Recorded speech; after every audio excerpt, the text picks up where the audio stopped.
Hello. Hello, it worked. Okay, I was just watching that graphic that they produced. I don't know if the audience could see that. Boy, that was beautiful. It was beautiful. The suspense, it really builds up to the big moment of the cellist. It's pub day, Daniel. It's pub day. It's pub day. Okay, first and foremost, hello everyone out there.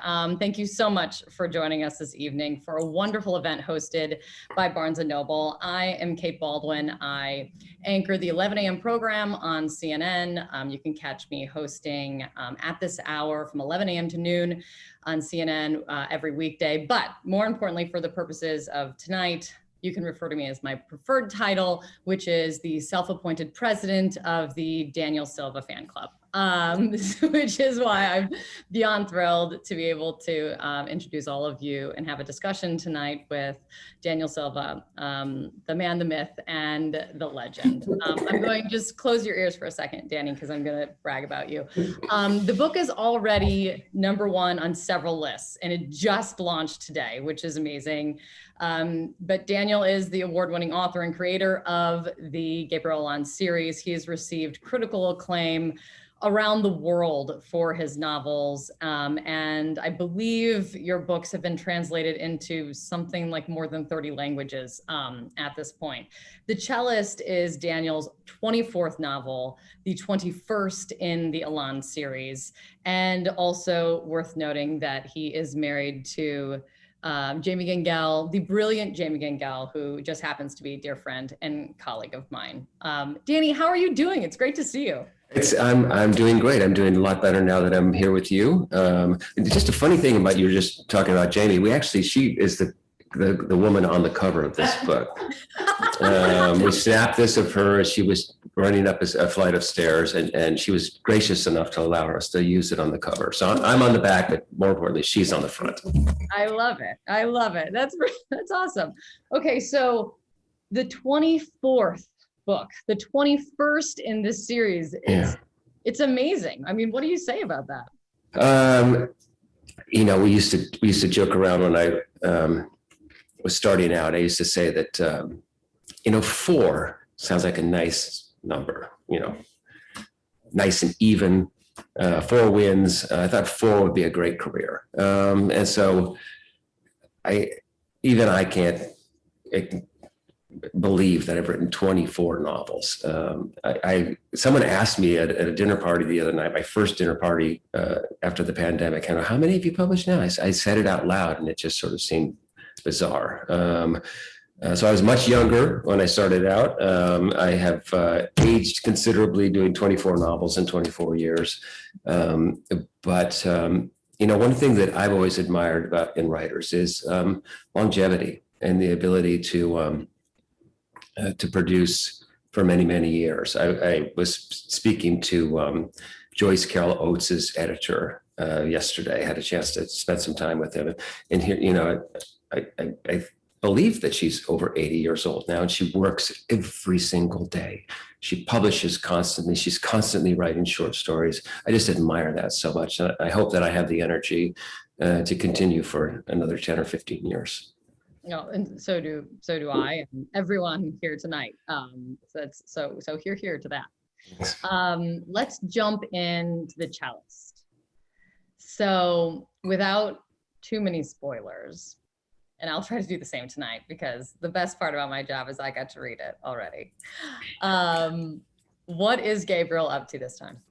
Well, what he's up to is he is investigating the brutal murder of a dear friend. The dear friend, his name is Viktor Orlov. Fans of the series will recognize that name. He is one of the original Russian oligarchs. He's exiled, living in exile in London. He's a Kremlin critic. He dies a terrible death by nerve agent poisoning in London. With this approval of British intelligence, his friends in British intelligence, Gabriel undertakes an investigation of Victor's death. And he soon finds himself in a desperate race to stop an attack that could plunge the United States into political turmoil and leave Russia unchallenged on the world stage. It's a fast-paced, entertaining, glamorous book filled with art and music, dirty Russian oligarchs, corrupt bankers. So, it is a beach book. It is a summer read, but it deals with a really pressing issue today, and namely that is that the corrupting influence of Russian money on the institutions of the West and upon our democracy. I was actually going to say, like, the dark and destabilizing influence of Russia and money is a strong theme in this book. And why did you feel drawn to that for this one? Well, as I start working on a book right after I finish it, within a couple of days of finishing the final edits on a project, I start working on the next book. I knew last summer that democracy and the fight to preserve democracy in the West was going to be the story this year. And last summer, the British released just a landmark study that they had done of the influence of Russian money on British politics. And they found that Russian money had just contaminated their political system and their financial system. And we now know from some groundbreaking work by investigative journalists that early on, after seizing power, that Vladimir Putin was determined to destroy Western democracy, to rot it from within. As part of it was pure vengeance for the fall of the Soviet Union, but part of it is to so that Russia, we take us out and leave Russia unchallenged, but that he resolved very early to use this newfound Russian wealth from energy to use money against us. And for 20 years, they have been just steadily rotting the foundations and the integrity of the West with money. And that's what the book explores. There's also, it was so crazy today, because there is new reporting out just today that is remarkable when you learn the CELLIST plotline. And I was reading this piece today that came out, and I couldn't believe it. I was like, you are a genius, a freaky genius with your writing, I will say. I'm going to read for everybody who hasn't, gotten their breaking news alert from the New York Times. I want to read through the top graph of David Sanger from the New York Times, just to bring everyone quickly up to speed. This is the piece today. Just days after President Biden called President Vladimir Putin of Russia and demanded that he act to shut down ransomware groups that are attacking American targets, the biggest of them has gone offline. The mystery is who made that happen. I mean, talk about life imitating art. What did you think when you saw it? I have a pretty good idea who made that happen. As I write in the book, Russia is not a true nation state. It is a nuclear armed gangster state. It is run like a mafia business. Vladimir Putin is the Don. It's just like a mob that controls a neighborhood in New York City, for example. The local crooks don't do a job without the approval of the Don, and giving the Don his cut. And I guarantee you that these hackers who've been, I'm going out on a limb, but I think that these hackers were acting with the tacit approval of Putin and the Kremlin when they were coming after us. I have a terrible feeling that they are trying to destabilize the United States to weaken Joe Biden. And so that is my gut feeling with these hacks. So maybe they'll slow down now, but I'm not optimistic about that. Yeah, I mean, you really are known, and look through the series. I mean, you're known for kind of seeing around corners and catching history in the making. How do you do it? Look, and when you're writing international thrillers, spy thrillers, I mean, this is obviously a fast-paced, rapidly changing world that we live in, and so you can't be behind the curve in this with this kind of book. If it's dated, it just doesn't really work. So you have to look around the corner. And I like to say that I'm not an intelligence officer, but I stayed at a Holiday Inn Express last night. I take it seriously. I follow trends. I talk to people in the business. A good intelligence officer isn't telling you what happened today. He's going to tell you what's going to happen tomorrow, what's going to happen a week from now, what's going to happen a year from now. And I am always trying to anticipate trends. And as you say, look around the corner. I think I'm obligated to do it. Otherwise, the book is going to feel dated when we read it. I am aware of the fact that, when people read a book now, they sit with a laptop or a phone in their hand and they're Googling and checking as they go along. People read differently now. And so I've got to be current and on the edge. And there are other elements of this as well. I mean, there are other real world events in this book, including one or two. One or two, I said, including the January 6th attack on the Capitol. And when I saw that, I was sitting there wondering, I'm looking at the calendar and I'm saying, how long were you in the process of the book when the insurrection happened?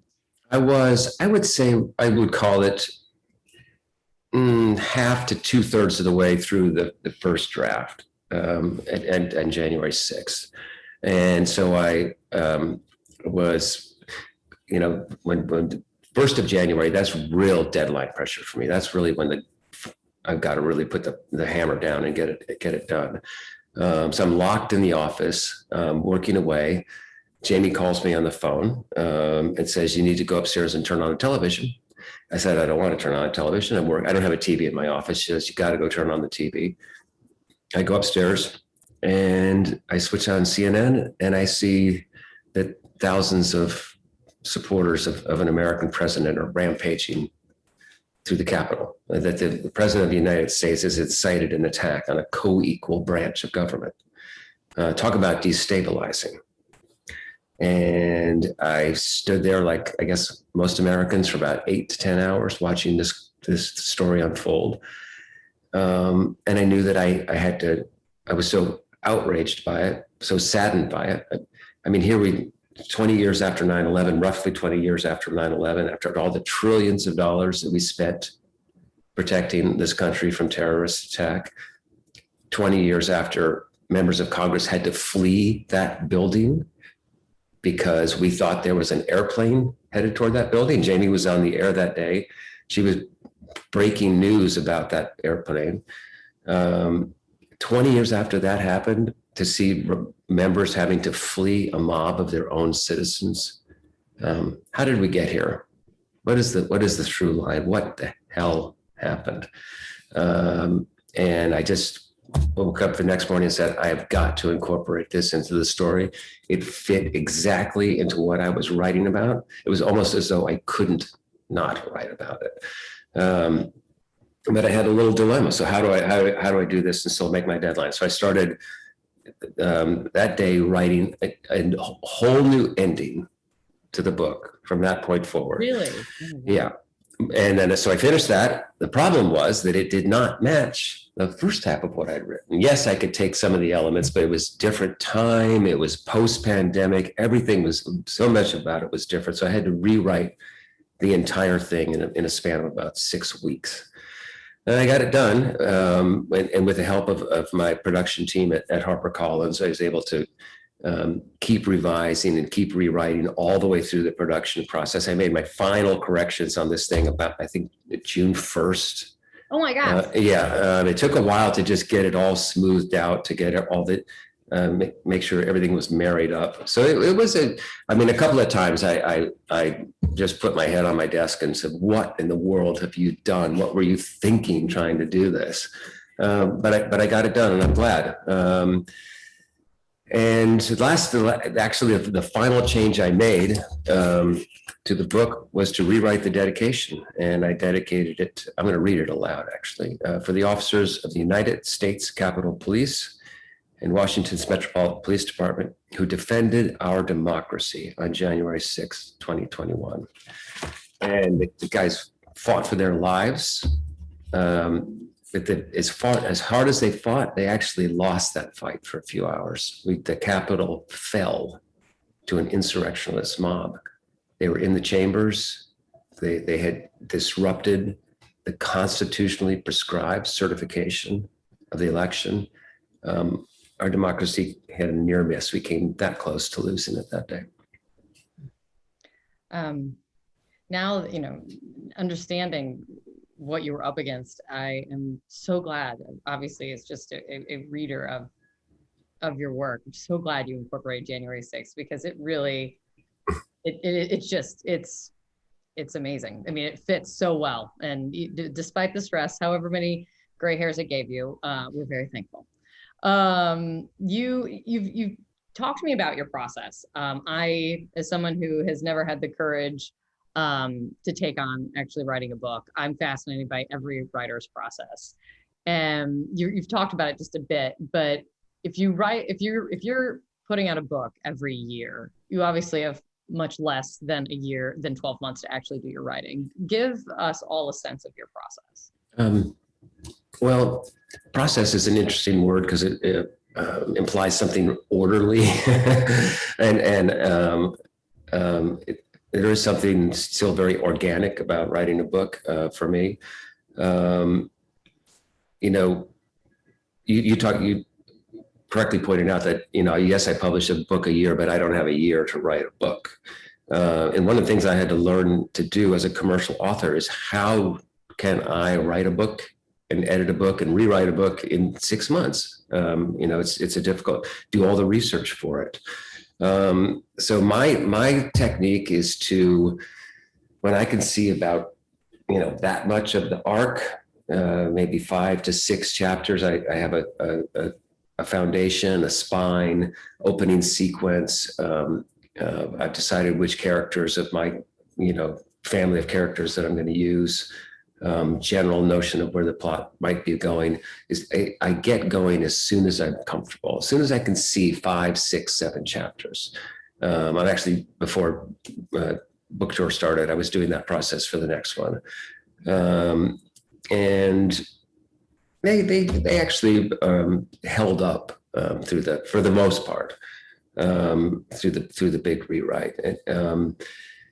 And I have no idea exactly how it's going to end, obviously, with this book. But I've never been someone who could sit and outline an entire book from beginning to end. I've tried it a couple of times.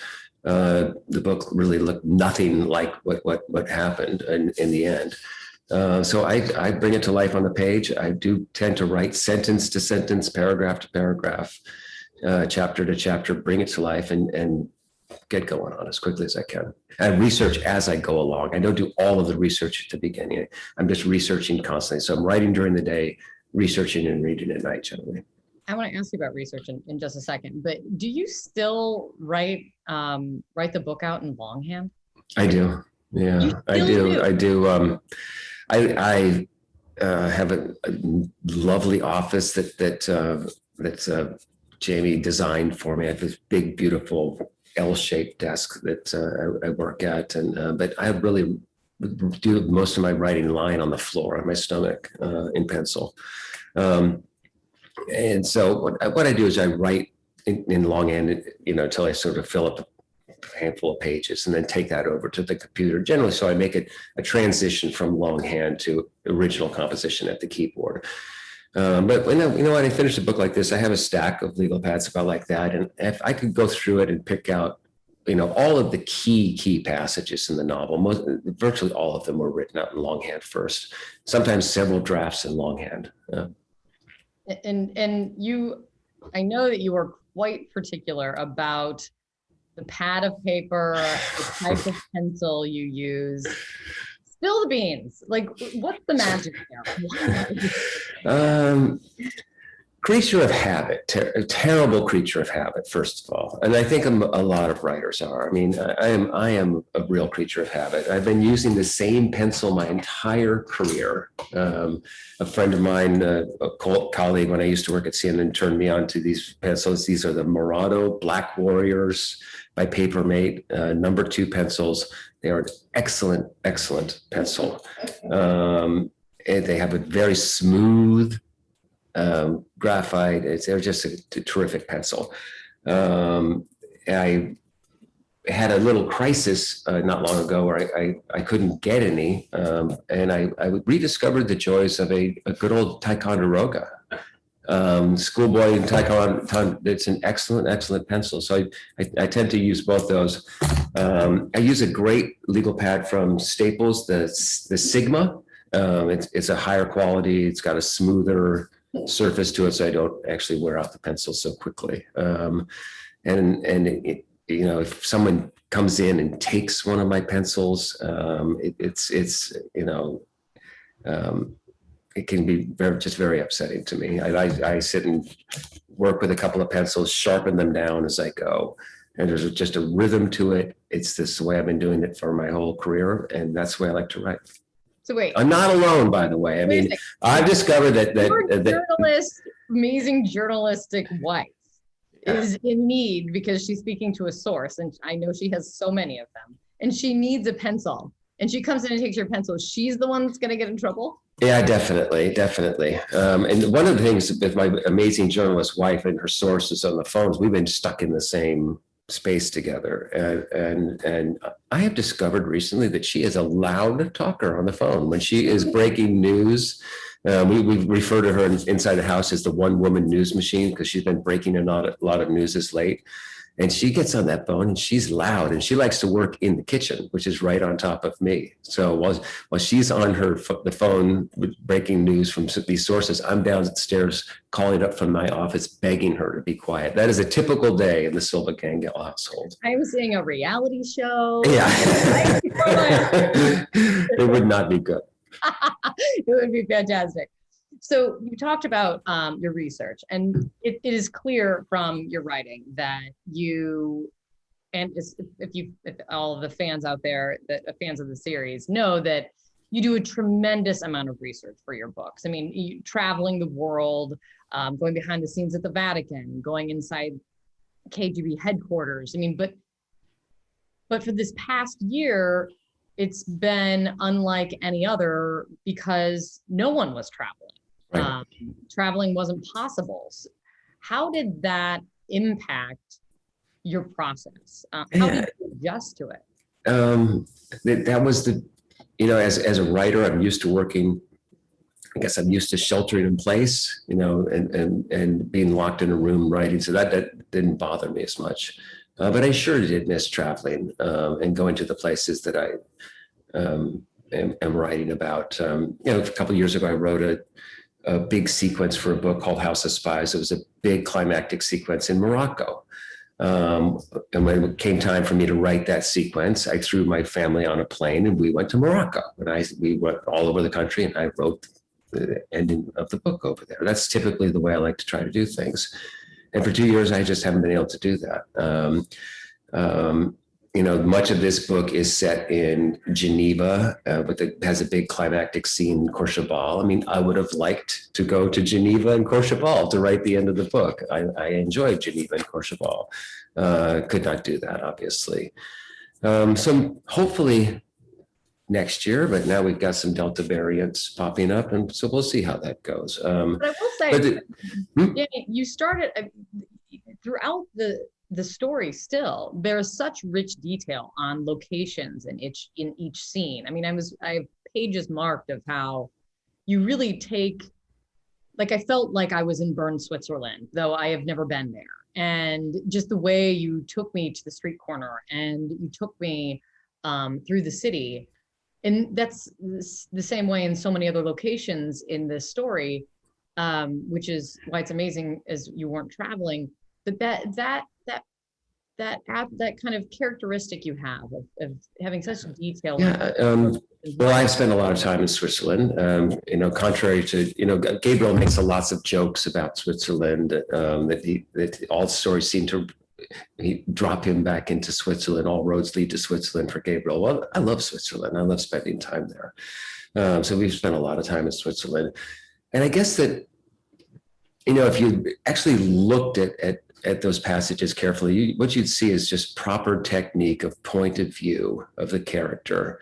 I'm not actually overloading the copy with a lot of descriptive material, just here and there. And I think what you're experiencing is the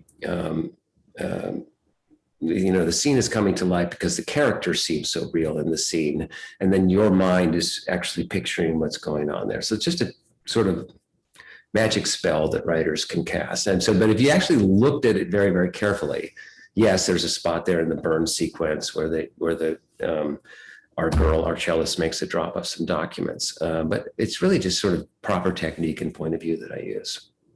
This book does seem a step further maybe toward reality and nonfiction than some of your past books. And I was wondering if that was a conscious choice or if you just kind of found it happening.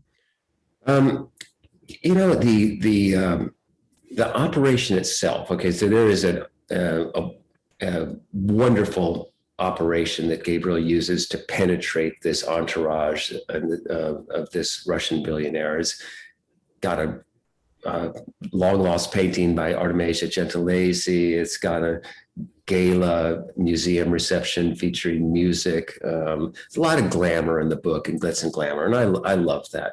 But the operation itself is pretty restrained. It's not a lot of violence. Yeah, it is much more realistic in a certain way. And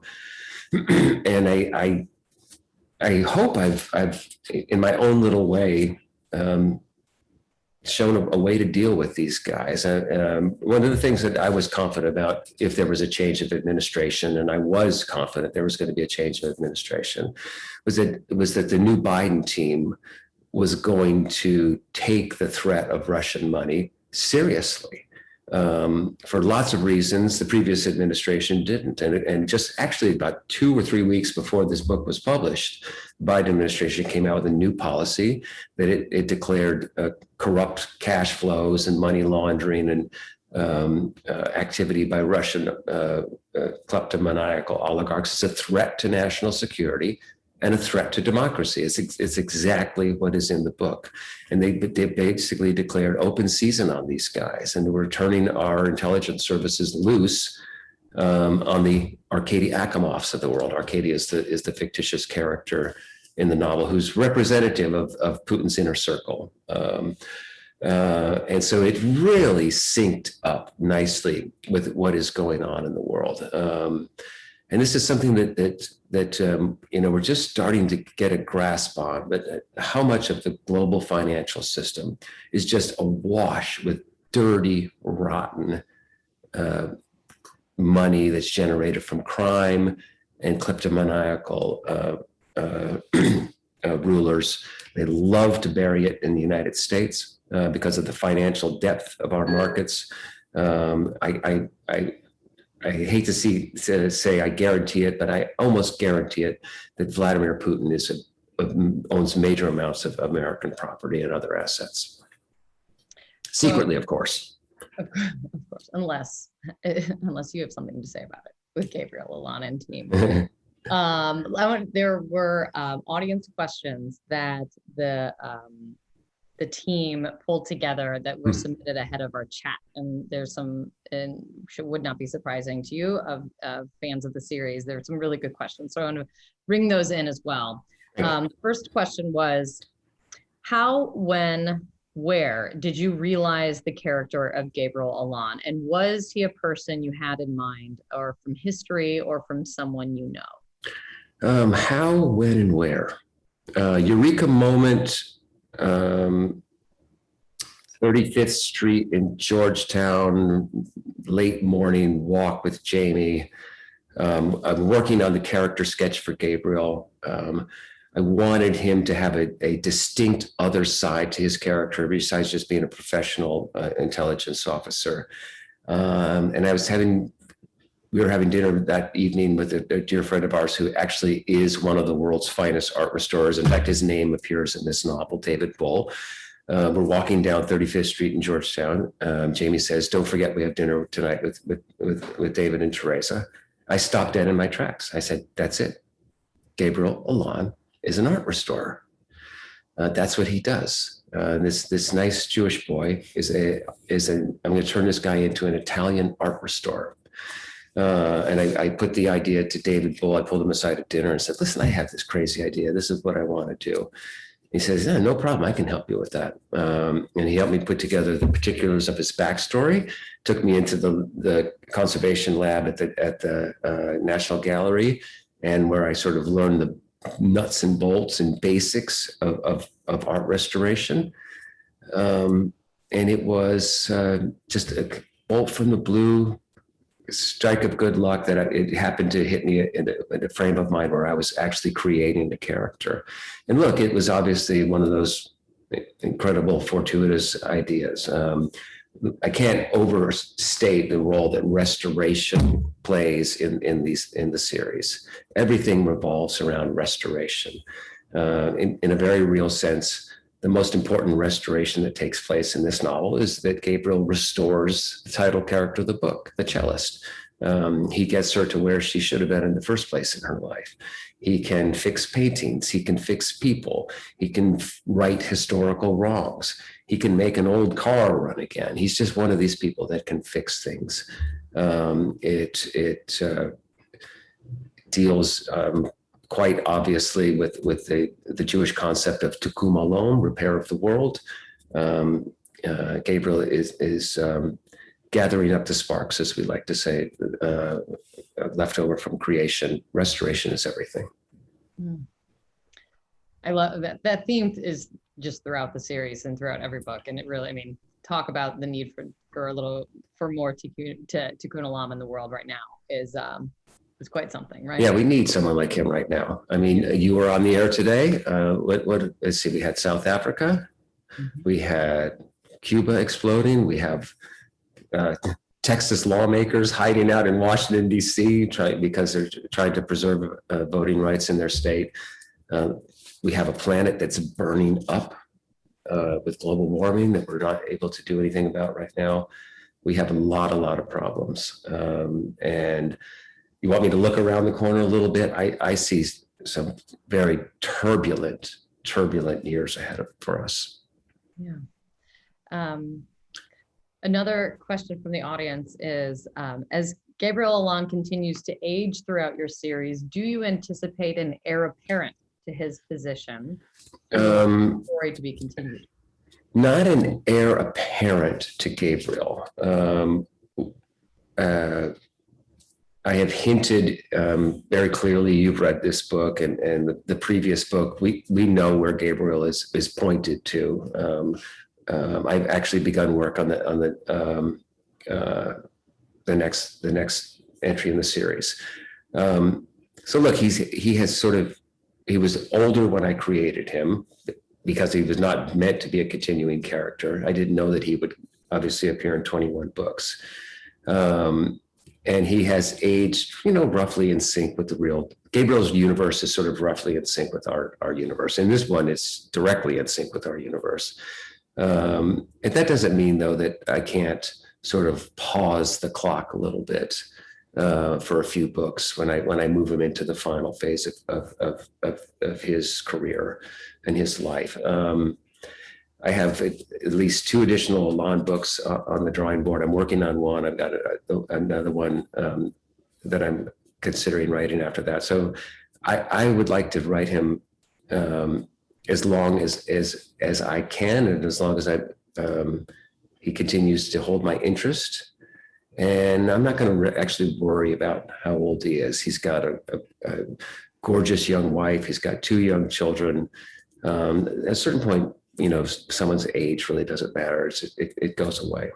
I mean, how old would Hercule Poirot be? I don't know. If he were allowed to age chronologically. These characters are what they are. That's a good point. Another audience member writes, A Death in Vienna is one of my favorites in the Gabriel Allon series because of the poignant description of the horrors Gabriel's mom endured in the camps. As the author, do you have a favorite of the books that you have written? It is that book. Yeah. And it is because of that. What I did for Gabriel's mother is I actually wrote a fictitious testimony for his mother that she gave to Yad Vashem when she was a young woman and locked away and never told him about what she went through at Auschwitz. And this is how he learned about what his mom went through. I mean, he knew that she suffered from post-traumatic stress syndrome and other things that Holocaust survivors dealt with.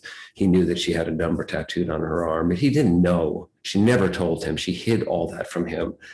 And so writing that thing, creatively, it was something that I'm very, very proud of. It was also incredibly difficult to write. I read many, many testimonies. I went to Yad Vashem and sat with researchers and looked at these old testimonies that were written out in Yiddish on old onion skin paper, and I put a lot of work into that passage. And that remains my favorite book in the series because of that centerpiece, and that is Gabriel's mother's testimony. One audience member actually asks, what was your hardest scene to write in The Cellist? The hardest scene to write in The Cellist. It was very hard to write, actually. Even though it ended up being a very short passage, but to write, I think it's 4 paragraphs, a 4-paragraph description of what happened beginning at noon on January 6th and ending at, I guess, about 4 a.m. when the vote got certified. I could not read. One of the things that we do, Jamie and I do, is the book is read aloud a lot. And I think that accounts for sort of the smoothness of my prose. We read it aloud and work on it aloud. I could not get through the passage without my voice catching, without my emotions welling up. I've gotten to know one of the officers who was involved that day, Harry Dunn. These guys are scarred physically from that battle, and they carry emotional scars from that battle. And I don't know if you came down to Washington for inauguration or whether you stayed up there. As bad as inauguration, the Capitol siege was, I say that inauguration day was worse to me. I don't think the cameras actually conveyed what Washington was like that day. Empty of people, locked down, bridges closed, 45,000 troops on the streets, military checkpoints, miles and miles and miles of fencing and razor wire. It's like living in a prison. And I just cannot imagine what the outgoing president was thinking as he overflew this city and took sort of this victory lap aboard Marine One over the city that day, because it was just truly awful. And one of the things that I did as the day was getting close, is before things really locked down, is every afternoon I would just take a walk from Georgetown and walk up to the Capitol and just see how the city just got more tightly locked down in preparation for this coming inauguration. Look, some of the threat streams, we know that what these guys are seeing, it found its way into print. I guarantee you what they were really seeing was even worse. I mean, they thought that like thousands of people might come streaming across the bridges and invade the city. We need a little more distance between the events of January 6th and the inauguration day to sort of put it in perspective, and how truly awful and the impact that this is going to have on our democracy going forward. It's obviously unprecedented. As I write in the book, power was transferred that day. We did have a transfer of power, but for the first time in our history, we did not have a peaceful transfer of power in the United States. It does not portend well for the future. And we're still getting new perspectives with new videos. We keep getting these new videos every day. The DOJ is giving us a new look, and each one is worse than the last. And Try to imagine what that looked like, though, if you're one of the guys and that's what you're seeing. The anger, they were spun up, they were frothing, they were, look, they were manipulated in a terrible way. They were lied to. As I said, I mean, the president of the United States launched an attack on a co-equal branch of government. I mean, how did we get there? What happened? And I was really drawn in by how you write in the book from the perspective of allies overseas, watching it play out. I thought that was really important. What? Can you imagine what they were thinking? And I've spoken to ambassadors from friendly nations, and the first question I ask, what do you think? What do you think of our future? Are we going to make it?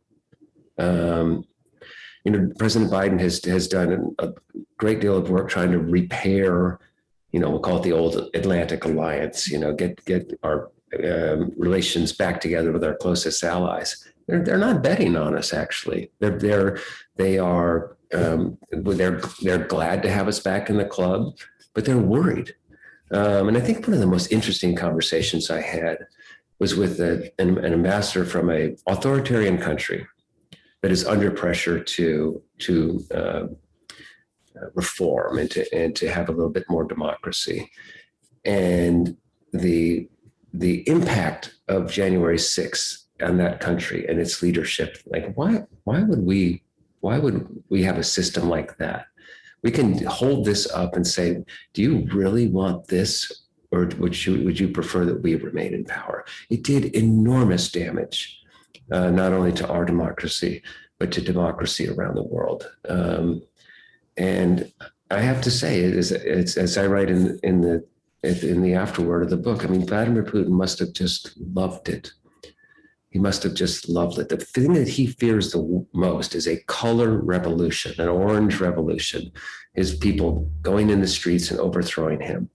And he's like, look, you want this? You want this system? Look at what happened. You want chaos? Stay with me. My system is better than their system. Putinism is better than that democracy. It's not true, but that's what he can say to his people. You can tell through some of the questions that we have. There are a lot of writers that read your work, or aspiring writers. One person writes, what approach and strategies do you use to conceptualize the plots of your books? Conceptualizing. Again, really big technical word. I think I start with, okay, what do I want to write about? First, let's start with something broad. And for me, it's very much a process of putting layer upon layer upon layer. I just start with a very simple notion. What do I want to write about this year? What do I want to explore? And start building that way. And I guess what I would say about plot is that someone asked me the other day, what are the three most important things for a thriller or a suspense novel? I said characters, characters, and characters. And then I amended my answer. I still put character first. And I draw a distinction between story and plot. There's a subtle difference between story and plot. And yes, my plots are complex, but I really try to streamline the plot and work more on the storytelling than the actual plot. We all know a movie or a book that's too plot heavy, and that the plot overwhelms the story, and you can't see the characters. So I try to keep the plot, make sure that it doesn't overwhelm the story and the characters. The most important thing about this book, in many respects, is the journey of this young woman. This woman who should have, Isabel Brenner, she should have been a professional cellist. She went to work for a bank instead. She made a terrible mistake, and she starts now a process by leaking documents to an Russian investigative reporter that leads to her recruitment by Gabriel and her restoration. Gabriel puts her where she should have been in the beginning. I want to make sure that I have room in the story for that sort of stuff and not so much on the plot. We're close to out of time, but I know that this is often asked of you, and selfishly, I want to know as well. And so, where are you in your thought process on turning any of the books into movies or a TV series? Yeah, where are you? I guess I've been in 2 or 3 deals in the past that have not been able to get the project made. Actually had a very productive meeting with a team this afternoon before this call. Jamie actually handles that part of the business for me because I don't really have the time to sit around and field these calls and these ideas when I'm trying to rewrite a book in 6 weeks. There's a lot of interest in making it. I would love to do it. He has a complex character with some sensitive political issues, and it's got to be done right. And if we can get it done right, it's something that lives up to the series. I would love to. If I can't get it done right, I'm more than happy to let the books, to let the characters live on the page instead of the screen. But to quote a line from Seinfeld, wheels are in motion, things are happening. So we'll try again, I think, in the near future to do either a television or film deal. So you talked about, this is a photo of Jamie. It's a photograph of Jamie. I love that. I did not know that. I know. She's cool, huh? She's cool. No,